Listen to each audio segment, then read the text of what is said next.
Ne oldu bəs? Paşinyan. Tebrik ediyorsun ha. Gördüm Paşinyan necə koydu Putin'in şələküləsini vurdu koltuğuna. Zap. Özde gitti Moskova'da düz gözünün içine dedi ki dur basmayra bebe Putin. Bilirsen niye? Bilirsen niye?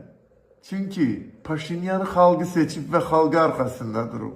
Ama seni prezident eden, senin o kurumsaq deden Moskva tulası KGB sukası edip ve seni bugüne kadar da hakimiyette saklayan yine Moskva'dır.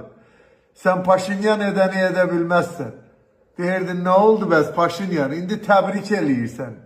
Bütün dünya yığışı bir yere bana. Bildiğin? Senin başına kim yığışır? Ha?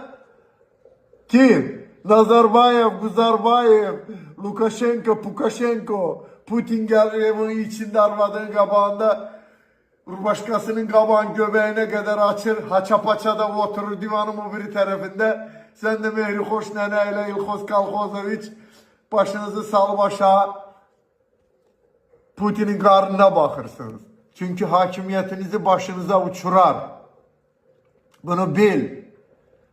Ona göre de sok uçağa, otur yerinde bilet.